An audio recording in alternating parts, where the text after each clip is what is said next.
welcome to another edition of LV Bite Size. Will this LV Bite Size actually be bite size? You probably already knew when you clicked the link because it would say on the timestamp. So, Toby and Ben from the arcade world. Ooh. All right. Anyway, right. Make this bite size. Straight to the news. Like no intro. Blah blah blah. Bite size 4. We've actually made it to bite size 4. The first news article is actually about Las Vegas Soho. I can't stop talking about Las Vegas Soho. Oh, what happened there? So I was on my Instagram, and there's a arcade page called Williams Amusements, and they buy and sell arcade machines.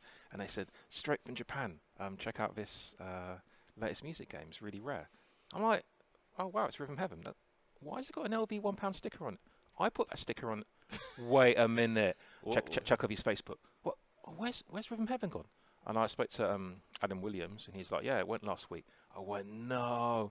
So I messaged him and said, oh, yeah, wow, it looks just like LV's cab. We're like, what's LV? And I put, oh, Las Vegas Arcade Soho. Look, here's a picture from when I put it on their Instagram a few years ago. Did it have the Rhythm Heaven on it as well? Just radio silence. But it was the same cab because it's got the same pound sticker.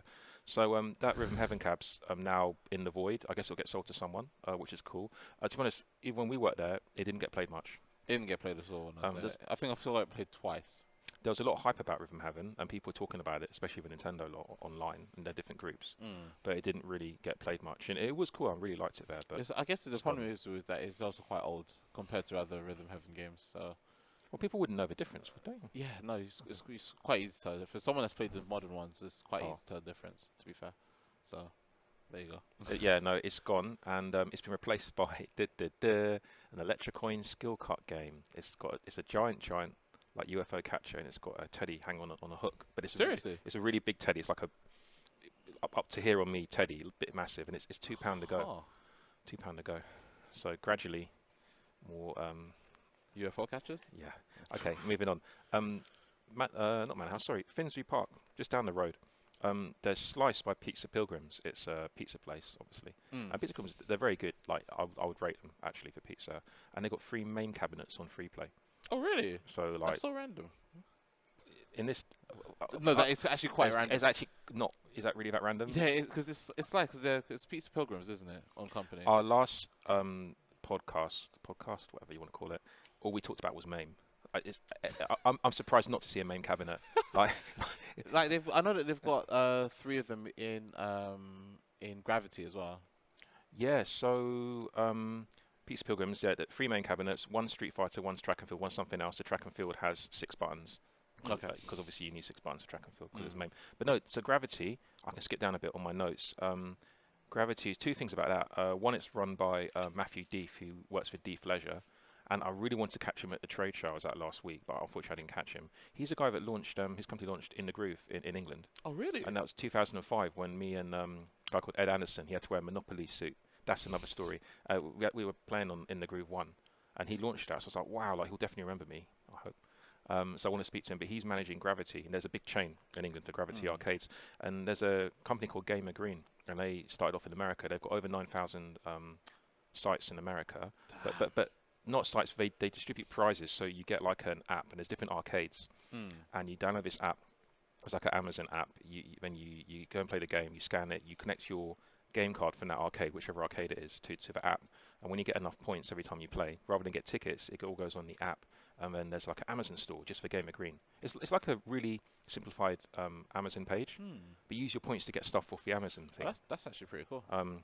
So yeah, that's interesting. And the thing I really wanted was a pizza. You throw like a pizza like a towel. It's like a big towel pizza. It looks like a pizza, and you throw it like that. So next thing, Electrocoin have opened their arcade in Russell Square. It's now open, and you can play Funland. DDR-X2. Yes, Funland, the famously affiliated with Funland. No, it's nothing to do with Funland. But it's called Funland. It's got, I think, 8 or 9 pinballs, which is really cool in one location. Mainly Chinese redemption games, and it's got a DDR-X2 that apparently came from Namco at County Hall, the one in the basement of Namco. The closest, the same one. So the pads are a bit, suspect. Yeah. Yeah, fair enough. So raw frills, I think. Pads. Yeah, went to the arcade show with Adam Kite last week. That was really cool. That was in Earls Court. So not in actual Earls Court Centre because that's been demolished now, but in the Ibis Hotel. And Okay, they usually have for that one. They usually have it in the Chelsea football stadium. oh no, this time it was in Ibis. Okay. They had they had On Point, the shooting game. They had Electric Coins game. Was it Skill Gun? I forgot the name now. Skill something, but which is pretty much On Point. And On Point uses Groove Coaster screens, and it's got the same font and stuff on it. Huh. It's just a shooting game, but it's for a shooting game. They're pretty cool. I like them. Oh, fair enough. And there was a new elevator action game by Eunice, but I missed that. I couldn't find that anywhere. But for me, what I took from the show really was that when we spoke to people, oh, you're in the industry, or you run the industry, or you run the show. Okay, cool. What games do you like playing? Oh, I used to love playing Space Invaders and Pac-Man. Okay, cool. That just sounds like the default answer. But what about, like young people today? Oh, you mean like Street Fighter 2? No, Street Fighter 2 probably came out 10, 15 years before today's gamer was born. And then you're just like, you know what, we're the odd ones out, we're the weirdos. And it's just, again, I know I always wax on about this, but industry didn't really die because of consoles. It died because people don't play the games. People don't like their own games in their own industry. And it's all about redemption and tickets and catering for stuff that they understand, which is, oh, throw a banana at the monkey. Oh, well, press these buttons, get some tickets out, yeah. It's a multitude of different reasons, to be fair. So like both industry and both industry and social. So it's hard to pick one reason. It's hard, but if you don't play video games, how would you expect them to know about and be into video games? Oh, of course. So, and that's the bottom line, really. Yeah. No, that's true. So then moving on, trying to keep it bite size. Is that all for London news? So we got Gravity app, Electric Coin. So nationwide, Lane 7 are massively expanding, and I think they've got like 8 or 9 sites now. It's a bowling centre, and on their website there's like 7 or 8 blocks are unfilled. So I think it's like 16 sites they got. But they've got they love DDR Supernova. So you can go, so you can just play DDR Supernova in like most of their locations. Like, and are you serious? And there's some regular players at Sheffield and Nottingham. When I say regular players, I mean like literally like 2 or 3 people. But they go and play. Most Lane 7s have main cabinets as well.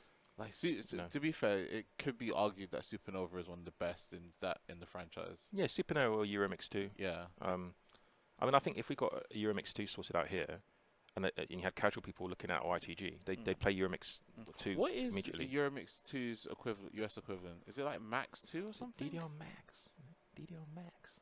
Or is it? No, because Fusion was European. Yeah, Fusion was... Fusion was Europe. Came out when... Oh, man. It came out in 2004? Anyway. Yeah. Anyway. I think it was Max or Max 2 they based it on. Retrodome Barnsley has My. Yay, Retrodome Barnsley. So, and that's a sick arcade anyway. Not that I've been from what I've seen. And that My came from someone whose name sounds like... Okay, Mo Patel. It came from Mo Patel. I like how you're trying to find some sort of joke or something to go with it. But yeah. And there's a place called That Funky Golf Place. And in That Funky Golf Place in Birmingham, they've got... Is it actually the name of it? Yeah, and they've got a place called the Funky Bar. It's in a farm. It's in Beckett's Farm in Birmingham. So you got to drive out of Birmingham city centre to get to Beckett's Farm. It's called That Funky Golf Place. Oh man, I thought those notes you were just trolling, but yes. Yeah, Funky Bar, and they got Euromix 2 and a few main cabinets. And the other thing was New Game Southampton. New Game, that's NU space GAME, New Game. Their arcade was actually it was super small. Probably the smallest arcade I've ever seen in my life. Had like, smaller than Vega? Yeah. Oh, yeah, same. No, about bits. Anyway, but really nice guy, always active on social media, really cool, always maintains his cabs.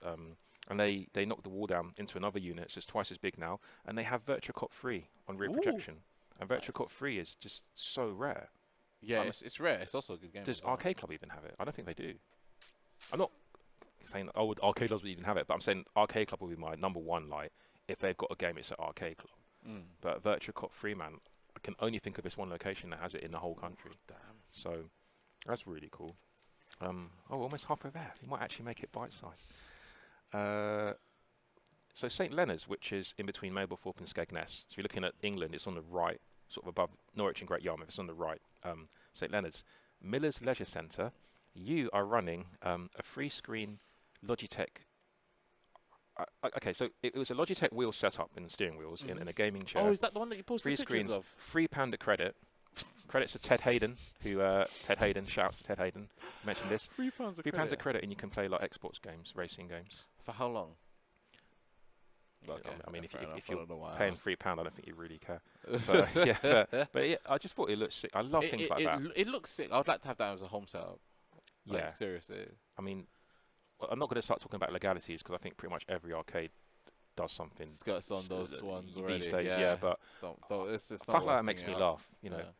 people want to see an arcade game running for the same game, for the same marquee, everything. But if I come in and they're like random buttons, the marquee doesn't match the game, and the game's like something I've never seen, I'd be like, oh, that's funny. Like I want to play. Like put 50p in. Or what's going on? Like, so that's cool. Yeah, and people might play it. Your favourite game, Gunslinger Stratos. I was in Retro Replay in Norwich in the Castle Quarter Shopping Centre earlier this week. I've got so many things to say about that. Like, the shopping centre's sick. The arcade is sick. The staff were really cool. The arcade looks sick, but I think purchasing Gunslinger Stratos in this day and age is not a good idea. I couldn't get past the tutorial because there's nothing much, because the server shut down, so it doesn't give you anything else other than that. You said it had a couple of mission modes. Yeah, but I don't even know how to access those offline. Like, I think you might even need to you might need to do some things in the actual menu itself to get it. Is there no there's nothing else to go with the game. Good answer. Nothing else to go. It's with a game. Yeah, we didn't talk about anything. For Gunslinger Strats to be successful, you do need to have like its own server and eight cabs. I mean, it's the first time I've seen the game in real life, like ever. So that was pretty cool. It's a very good game, but it's pointless to buy it on its own. Like, but no, shouts to Retro Replay. Really nice arcade. DDR 5th Mix, Final Lap, Outrun, Initial D, Initial D1, Max Wangan 3. Loads of fighting games. Wangan 3 is a classic. Geese, fighting game with Cloud and Tifa in that lot in. God bless the ring. Geese. Oh, it's a fighting game with Cloud and Tifa in. 3D fighting game. Game Over Glasgow looks like a cool place. I think it used to be a bar. They make it into an arcade. And again, this is another one from Ted. I don't know if it's Ted or Sam that sent me this. But one of them. Outrun 2 cabs. They have Chinese Outrun 2 cabs. They look so sick. They actually look wicked. They look so sick. They actually look cool. I'm surprised. I remember I saw my first Chinese Outrun 2 cab, the HD edition, in like 2012, which is almost 10 years ago, and they're still churning them out. I think Outrun 2 is a really cool game. So. Yeah, no, Outrun 2 is a game that can test the aspect of time, to be honest. It's running on PC, I'd assume. Almost only 3 or 4 things to say about. Halifax Bowl in Halifax. They've got My. Yay! Way another location of My. Location that won't get played. And maybe we can buy the cabinet. No, it's fine. But it's really cool to see them popping up in these places. And when we talked about NQ64 in Edinburgh last time, I completely forgot to mention they're open in Birmingham and Liverpool as well. So NQ64 is also Birmingham and Liverpool, and that's a really cool pub to chill out. Lots of good drinks there. Really nice atmosphere and non-pretentious. I find in this day and age, and I sound really old, yeah. People try to portray like we're really into this or into that, but we're actually not. It's very superficial. But NQ64, you come in and you really feel like, oh, these guys, they like playing games, they like having a good time. It doesn't feel fake or pretentious.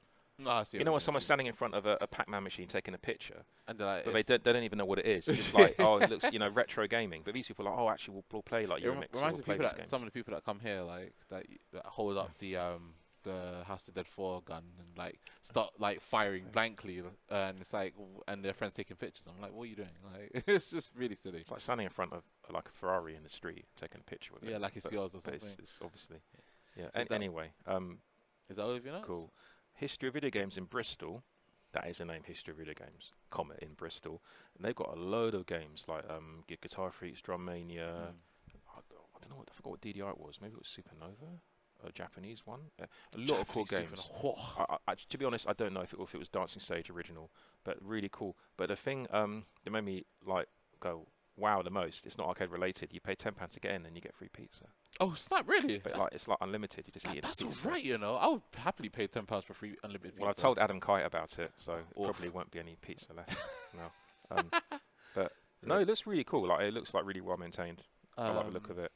And the final thing was Chrono Circle and Amiro's new music game. I saw that and I was like, oh man, that game looks like it's something else. And I suddenly thought, as an arcade manager, I was like, how much is that going to cost to maintain that thing? Yeah. Like, there's so much stuff happening at once on that cab. And I kind of think to myself, if one thing breaks, that's it. So it's like My, and you had to rotate the screen, and you had to do touchscreen like Technica, and you have like sort of radar thing going around. Like, Yeah. what would that be like? Beatcraft Cyclone is Beatcross Cyclone, maybe, yeah. it's just or it might even be like near enough like Whacker as well. It's got so many. It's got too much stuff going on in it. Like it looks kind of cool as a concept, but like there's so much stuff happening on it. I mean, I don't really play music games to any high level. So, but there's some comments were from the LV chat. Oh, I talk about LV all the time. Stop talking about LV. Should rename it FPC chat. I honestly don't think this will work. Seems all over the place and fragmented. Someone else said, the moving ring gimmick is really weird. I don't believe it can be moved fast and practically enough to make for a good gameplay experience. So it becomes irrelevant. I think that's fair. That's fair. Me, that looks sick. And Ben, that's going to break fast. Yeah. Yeah. Yeah, that is me. It's immediately going to break fast. Anyway, I got a couple things. Yep. Everyone's seen it. Sega Ikebukuro is reopening. Oh, of course. Across the road. Yes. There was a tweet out saying basically a floor full of Gundam Versus. I thought that was absolutely hilarious. Would that make money? Oh yeah, it'll make a hell of a lot of money. But the thing that I'm worried about is the fact is that like they've just put Gundam Versus in there. They're more worried about making money than having a selection of games really, because there's a lot of Gundam Versus in there. Can you blame them? No, of course not. I think that's the right thing to do. Like, Yeah. I think it's exactly the right. In the current day and age, it's the right thing to do. A new Game Panic has opened up. Yes, I saw that. Yeah, so yeah. that's pretty cool. Obviously, it doesn't stop the bleeding of Japanese arcade industry, but it's something, I guess. Well, a lot of people, I mean, I know we all rant and rave about the same stuff, and when you're on social media, you get grouped into the same groups of people, so it's like an echo chamber. Yeah. But we were all saying, and including like Arcade Heroes and Arcade Belgium and other people, people always talk about the death of arcades, and that gets loads of views because Doom and Gloom gets loads of views. You know, I'm not feeling well. I know loads of views. I'll get better soon. Blah blah. But when you say everything's going great, it's cool, people be like, oh. All right, then. Yeah. All right, mate. So no one really reported. Everyone reported about the death of Sega Ikebukuro. And of the other arcades, right? But they never said, "Oh, a new one's opening just across the street." Oh, Game Panic's open. No, hardly. Like maybe one or two people. I think a couple of people mentioned about Game Panic because I remember Game Panic being announced a few weeks ago, and then Ikebukuro was the big one because everyone was like, "Oh my god, it's back" and stuff like that. But again, like circumstances are different in it. So to be fair, like when people comment about like the death of arcades, I think it's kind of justified now. Like to be honest, if arcades die, to be honest, it's none of our business really because it's not our scene. But it's also not up to us to like help them in any way, shape, or form. To be honest, it's up to them to sort out. So if all arcades were to shut down right now, yeah, it would just feel weird. The thing is that this is what I said last podcast, last bite size. Arcades might be going out of business in Japan. They won't fully die.